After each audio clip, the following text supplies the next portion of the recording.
Hey everybody, welcome to the videos. We are lineup building for week 4 of the NFL season over on Draftkings, mainly focusing on cash game roster construction.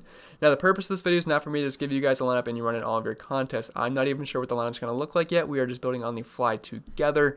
So you guys have to be able to think for yourselves and build your own lineups, but hopefully this video is at least have some help to you. I'm just pretty much going over my cash game roster construction process, focusing on guys that are in high volume spots, good price tags, good matchups, and are going to be relatively high owned. Because we're not trying to find these sneaky low owned plays in cash games. You do not get bonus points for getting a sub 10% owned player in cash games. It makes no difference at all. Yeah, it's always nice to know you're low owned guy, but you don't have to do that in cash games to be successful. The guy that finishes in 500th place will get the same amount of money as the guy in first place in cash games. So there's no reason to try to get sneaky. You just build the best, safest lineup possible with the highest floor that you can build. And I think that's pretty much it for that spiel. So anyway, before we continue, as always, if you guys could just leave a like, and if you're new to the channel, you might as well hit that subscribe button. I'm going to be here all season long trying to help you guys become better NFL DFS players, and I cover other sports as well. So if you're going to keep coming back to the channel each and every single day or each and every single week, you might as well hit that subscribe button and turn the notification bell so you don't miss out whenever I post new videos. And if you want to follow me on social media, my handle's on the bottom left hand corner of your screen. And if you want to support my content over on Patreon, it's always much appreciated. You get access into my entire NFL DFS data sheet, which I do preview for you guys on the final thoughts video and the first look video, which has all the stats you want. It's all color coded. You can also sort it. And there is a ton of statistics on there. There's also a cheat sheet with notes and there's projections as well if you're interested. And there's also a Discord chat where you can hop in, ask me all the questions you want, or just come in, hang out. It's always a good time in there. And it's the first of the month, so it's always the best time to sign up on Patreon for that. So if you're interested, links down below. If not, that's fine. Let's just dive into today's video. So one thing I should note before we actually start, Cam Newton did get the coronavirus, which sucks for him. And I also love watching Cam Newton play football. So unfortunate situation there. And it looks like that game is going to get moved to either Monday or Tuesday. And it'd be pretty interesting if there was a Tuesday game. So I'm kind of rooting for the Tuesday game. So we'll see how that goes. But either way, they should end up playing this week. I don't think that game is going to get postponed like the Steelers game. Or at least I hope not. It's also unfortunate because I did have quite a bit of interest in Clyde Edwards-Helaire this week. And it looks like he's not going to be on the main slate now. So anyway, we'll talk through it. But this weekend in cash games, I'm going to start with the running back position. Because at quarterback, there's a few guys I like quite a bit in cash games. But not one I would call a must play. So I'm going to start with the running backs, and with Clyde Edwards-Helaire getting knocked out, that kind of leaves my player pool at 3 for the running backs I had in cash games, because my 4 running backs I like quite a bit in cash were Alvin Kamara, Zeke Elliott, Clyde Edwards-Helaire, and then Mike Davis from the Carolina Panthers. And now that Helaire looks like he's not going to end up on the main slate now, that leaves me with 3. So I'm pretty much just going to plug those guys in cash games, and we'll work from there. Those are my 3 favorite running backs. There's some other running backs I like as well, like Joe Mixon, although he did pop up on the injury report with a chest injury. And I wasn't really going to plan on using him in cash games anyway, so I think he's kind of out, especially with the chest injury. And then we also had David Johnson, who I thought was a little bit interesting, in a good matchup versus Minnesota, but I would not call him a cash game play. So we're going to start with the 3 running backs I like, and we'll plug them in, and we'll see what goes from there. But Alvin Kamara, he's pretty much the lock of the century this weekend. Now, I know these chalky plays have been busting sometimes, but he's going to be so high owned in cash games, it's not going to matter if he gets you 100 or 10 for the most part. But gotta love Kamara here. He's been awesome the first 3 weeks, scoring 23, 38, and 47 fantasy points. And a big thing here, Michael Thomas, he's out once again, and Jared Cook is out as well. So we might see Alvin Kamara get, honestly, around 20 targets in this game. He had 14 in the last game, 9 in the second week, and then 8 in the first week. And he's just been fantastic. Doesn't really run the ball too much, 12 rushing attempts, 13 rushing attempts, and 6 rushing attempts. But he is uber efficient. And the thing I love about Kamara is his work in the passing game. It's just unmatched by any other running back this season. And when you roster Kamara, you're kind of getting 2 players. You're getting an RB2 kind of, and then you're getting a wide receiver 1, and this guy is one of the most fun players to watch in football. I mean, his balance and just agility, it's so fun watching Kamara. I'm a big fan of him, and he likes to score touchdowns as well. He usually finds himself into the end zone. I think he's got like 4 or 5 on the season if I'm doing my quick math right, or maybe 6.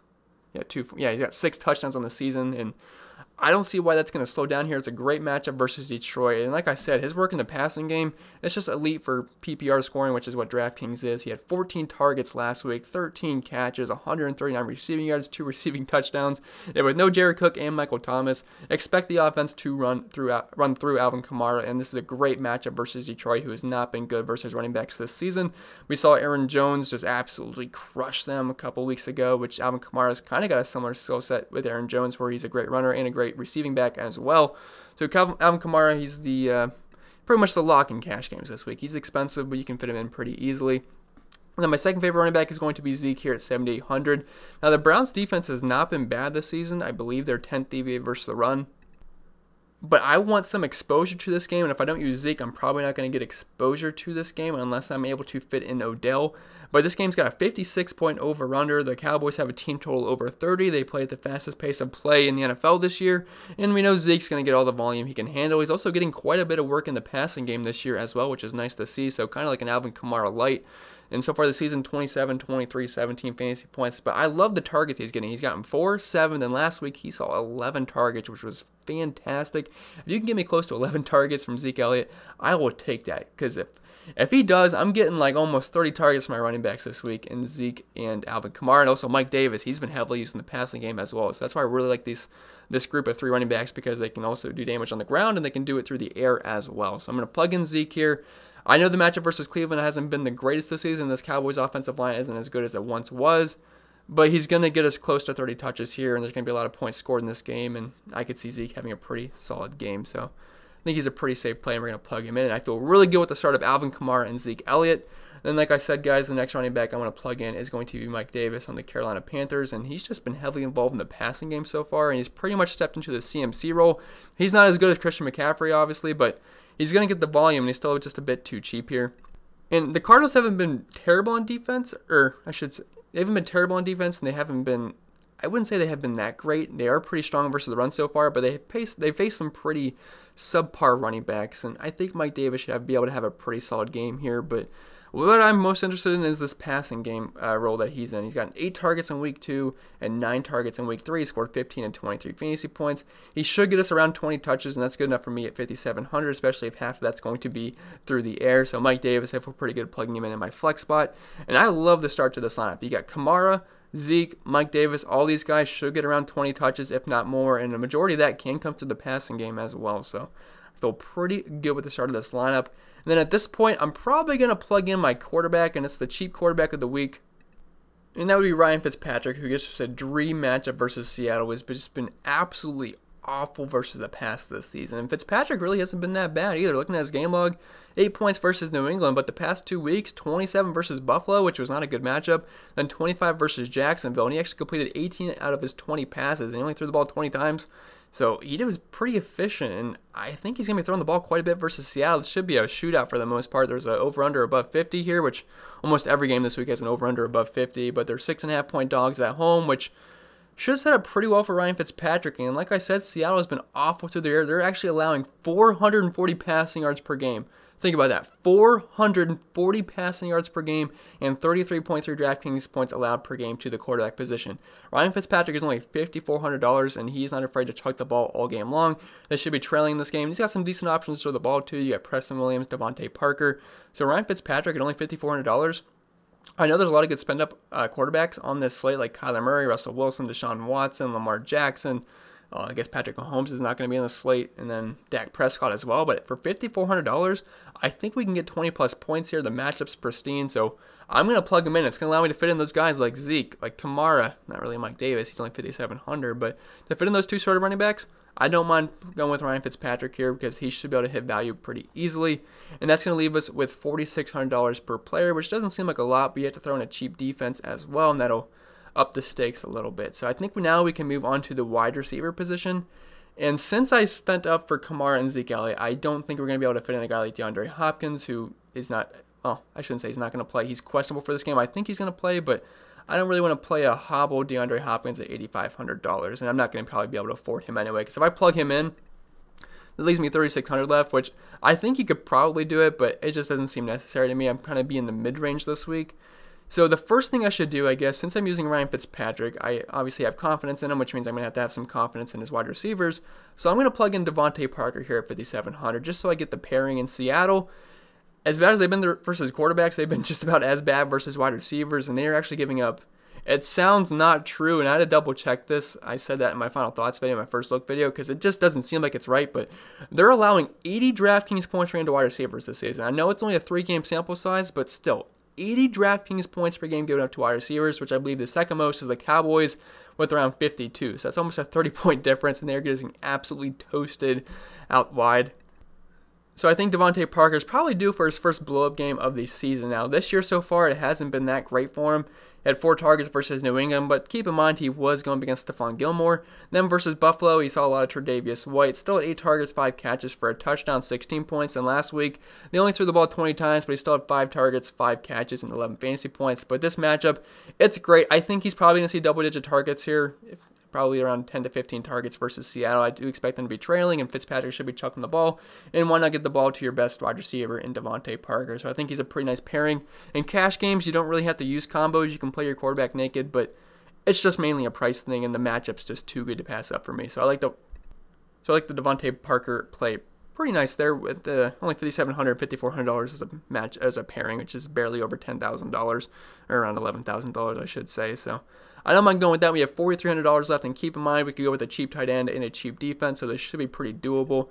And the next wide receiver I want to plug in, I think he's going to be pretty high owned in the slate. I was looking at some ownership projections, and it looks like he might end up being the highest owned wide receiver on the slate. But DJ Moore, I like him quite a bit, and now he's killing it in the air yards department this season. Now, it's not like he's been awful, but he hasn't really had a huge game. He did okay versus Tampa Bay, 23 fantasy points, which I guess you could kind of count as a huge game, but 9 points, 23 points, and 8.5 points, but the targets are there, and like I mentioned, he is killing it in air yards this season. Like, he's almost top 5 in every single category. I think he's 6th in one of them, but besides that, he's just topping all the charts in air yards, and usually when you're killing it in the air yards department, that means good games are ahead, and DJ Moore should have a pretty good game here versus Arizona. Now, they've been pretty tough defensively this season, but the matchups they've had have been pretty easy for them, so I wouldn't put too much stock into that in only a 3-week sample size. And DJ Moore, according to PFF, has one of the biggest wide receiver versus cornerback matchups advantages this week as well, so I like DJ Moore quite a bit. I wouldn't say I love having 2 Carolina Panthers in a cash game lineup, but the volume's going to be there for both these guys. I mean, DJ Moore should get around 10 targets, and also Mike Davis. I mean, he's just the RB1 there, so I don't mind plugging in DJ Moore. He should have a decent game here versus Arizona. Also, Arizona plays pretty fast, and I would expect the Panthers to be having to play catch-up in this game, which means they should be throwing the ball quite a bit. So I think you're going to see a lot of volume for Mike Davis and DJ Moore. Now we only have $3,900 left, which at this point, I'm probably not going to be able to afford Darren Waller. I would love to get in Darren Waller, but if I end up plugging him in, I feel like that's going to kill the lineup, which he's my favorite tight end of the week. But that's only leaving me $3,300 left, and I don't really want to play a 4K wide receiver this weekend. I could try it. Let me see if I can plug in the Texans. I think they're a chalk defense. You have $4,100 left. I don't really think anyone there is worthy of playing. I mean, you could go and kill Harry, but again, that game's not going to be the main slate now, so you kind of have to scrap that idea. So let's just fill in the tight end spot, and since I can't afford Darren Waller, I'm probably going to go with Logan Thomas here because he's been getting quite a bit of targets. I know it really hasn't equated to much, but that's really all I can ask for from the tight end position is just to get me targets, and he's been certainly getting some work. And also another thing to keep in mind is that Terry McLaurin is questionable for this game, and if he happens to miss, who else are they going to throw the ball to besides Logan Thomas and a couple of the other scrub wide receivers like Inman? So I think Logan Thomas is a pretty safe play here. His targets for the first 3 weeks, he has 8, 9, 7. I think he's only behind Travis Kelce and Darren Waller in targets this season at the tight end position. So yeah, I'll take that at $3,500. This is a bad matchup versus Baltimore, but these guys are around 14-point dogs at home, so they're going to be throwing the ball quite a bit here in Baltimore. They got a good secondary, but they can be a little bit soft in the middle to tight end. So Logan Thomas, $3,500. If you can't get up to Darren Waller, I like saving some money with Logan Thomas here, and he should get close to double-digit targets here, especially if Terry McLaurin happens to be missing for this game.